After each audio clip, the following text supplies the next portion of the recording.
Hello, I'm Sandy Potter. I'm Michael O, and welcome to Ageless Living. Well, it's hard to believe, Mike, it's already well into the month of April. I know, and it's great to see all the colors of spring and the buds coming up around us. It really is. It's really beautiful out there. And another thing people might not know about the month of April is it's actually called National Healthcare Decisions Month. And that's because it's an important reminder about making your end-of-life care wishes known to both your loved ones and medical professionals. That's right, and you recently sat down with our Masonicare Community Services team to discuss how to get started. I did. Here's our discussion about the importance of making your healthcare decisions document. Thank you so much, Carl and Audrey, for joining us to talk about this very important topic. It's one that a lot of people kind of stray away from as much as they can because it's not the most comfortable thing for a lot of people to discuss, but it's very crucial. It is, and I think the thing that people need to realize is that you can't wait until a family party or something like that to bring this topic up. It's important to bring it up and to have a time when everyone knows what you're coming together to discuss, and that what you're going to discuss is what your thoughts and what you of decisions you're not only near the end of life, but health decisions going forward. Absolutely. So I think it's safe to say that at the Easter table or at the Passover Seder is not a good time to bring this up. No, probably not. But again, with April being Healthcare Decisions Month, we wanted to bring it to the forefront and remind everybody how important it is. But, it can be overwhelming. What documents do you need? You hear about lots of different things. And where do you really get started? What do you recommend for people? Well, we like a document called the 5 Wishes, which you can get online. It's a wonderful document because it walks you through basically the main 5 questions that you will answer and that your family or friends or healthcare person representative who will speak for you can use as a guide. Absolutely. And it gives you the opportunity to really put down in that document exactly how you wish to be treated in your end-of-life care. And there are different parts to it, if I remember correctly. There's a part about what you want and what you don't want, very specifically medically. There's a spirituality part. Can you talk about that component? Well, the spirituality component is important because people don't often think about that. Now, so if I can't speak for myself, what do I want from a spiritual perspective? What do I not want to have? There's some people these days who don't want certain things that a normal funeral or a funeral of yesterday would have. For instance, wakes and things like that. People don't want that anymore. So I just want a memorial service. I just want a graveside service. I want, more importantly, a celebration for some people. They don't want necessarily a funeral. They want to have a celebration of their life. And how do you approach having that conversation with your loved one? Obviously, the timing is important. But really, we always tell people, this is about doing it sooner rather than later. This is about doing it when you're not in panic mode, so to speak. I think that one of the things to bring up when you sit down with your family members is that right now, this is a conversation. It's not a crisis. And this is the best time to put everything out on the table of what are my wishes? How does that involve my loved ones?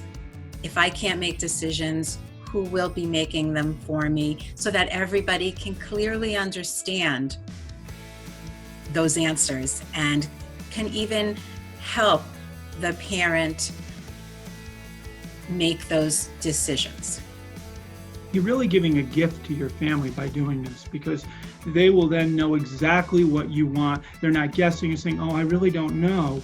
And I hear that all too often. Oh, I don't know what they want. I don't know what they want in terms of advanced directives. I don't even know what they want for a funeral. And giving the family this gift of letting them know what you want is such a help, especially in time when you are at a crisis time. Absolutely. It's a gift for the family and it's a gift for yourself too, because you will have that peace of mind knowing that things will go the way you wish for them to go if you can't speak for yourself. I think that it's important for people to know that just because this is how you feel at this time in your life, it doesn't mean that you can't change those decisions.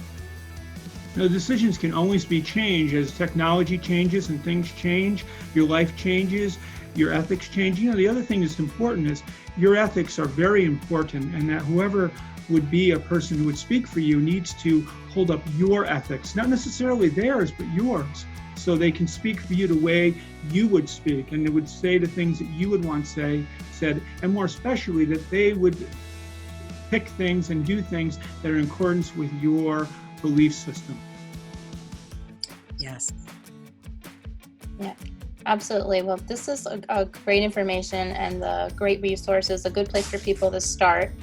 And we thank you very much. And if folks are looking for more information, where would you guide them to? I know the state has some documents available as well. They do. There's several documents at, in Connecticut.gov. Audrey may know some other resources that are out there, but certainly you can always, look for those or call our community services line. Absolutely. You can also call your agency on aging, your local agency on aging, for help with that as well. But you can always call community services. Great. Thank you so much. And really the main point we want to drive home is this is all about providing peace of mind, as you said, for not only yourself, but for your family. And that's the most precious gift you can give. Absolutely. Absolutely. It's also, I think if I could just add one more thing, that once you start having these conversations or having the conversation, it makes everything a lot easier as you go forward with these kinds of discussions. So start the conversation. Yeah, once you start it, it will be easy to, or at least we'll make it so that when it's not at a crisis time, and then also that your family will be more comfortable with it as well, because you're starting the conversation and therefore it's what you want. Yeah. Okay. Thank you both so much. I really appreciate your time and all this information today. Thanks, Andy. And now, let's take a look at what's happening around Masonicare. Join Masonicare in supporting our community healthcare heroes by displaying a heart on your door or window. Visit masonicare.org/hearts to download the PDF file, print, and display. Congratulations to Kate, one of our hospice nurses who is the latest winner of Masonicare's GEM Go the Extra Mile Customer Experience Award. Clinical Manager Bill said, "Kate is an exceptional hospice nurse and a staunch advocate for her patients. She often goes above and beyond to ensure their comfort and provide great care. Thank you for all you do, Kate." Finally, our Masonicare's Community Services team is here for you with messages of hope and inspiration. If you're looking for someone to talk to, you can schedule a time to speak with a counselor or spiritual advisor by calling our helpline at 888-679-9997. Thank you so much for joining us for another virtual edition of Ageless Living. We look forward to bringing you more stories of living well as we take this journey together.